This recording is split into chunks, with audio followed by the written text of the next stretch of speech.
తెలంగాణ రాష్ట్ర ప్రభుత్వం అతి ప్రతిష్టాత్మకంగా ఇందిరమ్మ ఇళ్ల నిర్మాణం కోసం సర్వే చేపట్టడం జరిగిందని మెదక్ జిల్లా వ్యాప్తంగా ప్రజాపాలనలో 1,90,000 మంది ఇళ్ల నిర్మాణం కోసం దరఖాస్తు చేసుకోవడం జరిగిందని ఈ నెల చివరి వరకు లేదా జనవరి మొదటి వారం వరకు సర్వే పూర్తి చేసి తదుపరి ప్రభుత్వ ఆదేశాల ప్రకారం ఇళ్లు మంజూరు చేయడం జరుగుతుందని మెదక్ జిల్లా కలెక్టర్ రాహుల్ రాజ్ అన్నారు.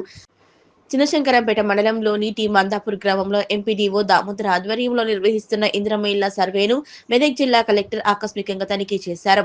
ఇందిరమ్మ ఇండ్ల మహిళా సర్వేలను పరిశీలించి లబ్ధిదారుల ఫోటోలు, వారి ఇంటికి సంబంధించిన వివరాలు స్వయంగా ఆయనే మొబైల్ యాప్లో పూర్తి చేశారు. గతంలో ఇందిరమ్మ ఇల్లు తీసుకున్నారా అంటూ లబ్ధిదారులను అడిగి తెలుసుకున్నారు. అనంతరం ఆయన మాట్లాడుతూ జిల్లాలో ప్రజాపాలన ఇళ్ల నిర్మాణం కోసం 1,90,000 మంది దరఖాస్తు చేసుకోవడం జరిగిందని, ప్రభుత్వం అతి ప్రతిష్టాత్మకంగా చేపట్టిన ఇందిరమ్మ ఇళ్ల సర్వేను ఈ నెల చివరి వరకు లేదా జనవరి మొదటి వారం వరకు పూర్తి చేయడం జరుగుతుందని, సర్వే కోసం వచ్చిన అధికారులకు లబ్ధిదారులు సహకరించాలని, సర్వే కోసం వచ్చిన అధికారులకు లబ్ధిదారులు ఇంటికి సంబంధించిన పేపర్లు చూపించాలని, మెదక్ జిల్లాలో మొత్తం 469 గ్రామ పంచాయతీలు, 4 మున్సిపాలిటీలలో సర్వే కొనసాగుతుందన్నారు. మొదటి విడతలో నియోజకవర్గానికి 3,500 ఇండ్లు మంజూరు చేయడం జరుగుతుందని ప్రజలు సహకరించాలని కోరారు. ఈ కార్యక్రమంలో జిల్లా కలెక్టర్ రాహుల్ రాజ్ తో పాటు ఎంపీడీఓ దామోదర్, పంచాయతీ కార్యదర్శి కుమార్ తదితరులు పాల్గొన్నారు. అందరికీ నమస్కారం. మన జిల్లా వ్యాప్తంగా కూడా తెలంగాణ ప్రభుత్వం ప్రతిష్టాత్మకంగా చేపడుతున్న ఇందిరమ్మ ఇళ్ళ పథకంది సర్వే అనేది మొబైల్ యాప్ ద్వారా మొత్తం మన జిల్లా వ్యాప్తంగా కూడా స్టార్ట్ అయింది. సుమారుగా మనకి ప్రజాపాలన టైంలో అప్లై చేసుకున్న వాళ్ళు, ఇందిరమ్మ ఇల్లు కావాలని అప్లై చేసుకున్న వాళ్ళు 1,90,000 మంది ఉన్నారు. ఈ 1,90,000 మంది మొత్తం కూడా ఈ సర్వే మనము ఈ డిసెంబర్ ఎండ్ కల్లా కానీ లేకపోతే జనవరి ఫస్ట్ వీక్ కల్లా కానీ కంప్లీట్ చేయాలని ఒక ఎయిమ్తో మనం ముందుకు పోతూ ఉన్నాం. దీనికి సర్వే చేయడానికి ప్రతి గ్రామ పంచాయతీలో కూడా గ్రామ పంచాయతీ సెక్రటరీ ఆ సర్వే చేయడానికి సర్వేయర్గా ఉంటారు.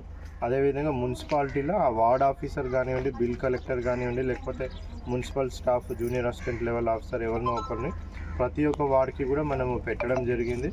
ఈ వార్డ్ ఆఫీసర్స్ మున్సిపాలిటీస్లలో ఉన్న 75 వార్డ్స్లలో మన దగ్గర 4 మున్సిపాలిటీస్ ఉన్నాయి. ఈ 4 మున్సిపాలిటీల పరిధిలోని 75 వార్డ్స్లలో, అదేవిధంగా మన అన్ని గ్రామ పంచాయతీలలో కూడా 469 వరకు గ్రామ పంచాయతీలలో పంచాయత్ సెక్రటరీస్ వీళ్ళందరూ కూడా కలిసి ఈ సర్వే చేయడం జరుగుతూ ఉంటుంది. ప్రజలందరూ కూడా విజ్ఞప్తి ఏంటంటే సర్వేయర్ మీ ఇంటికి వచ్చే ముందే కంపల్సరీగా హౌస్ ట్యాక్స్ రిసిప్ట్ కానివ్వండి, ఆ ఇంటికి సంబంధించిన ఏదైనా ఒక డాక్యుమెంట్, ఆ ఇల్లు వాళ్ళకి చెందుతుంది అని చెప్పడానికి ఏదైనా ఒక డాక్యుమెంట్ ముందే రెడీ చేసుకున్నట్టు పెట్టినట్టయితే సుమారుగా ఇప్పుడు ఈరోజు పరిశీలిస్తే కూడా ఒక 10 మినిట్స్ లోపలనే ఒక్కొక్క అప్లికేషన్ సర్వే అయిపోతుంది కంప్లీట్గా.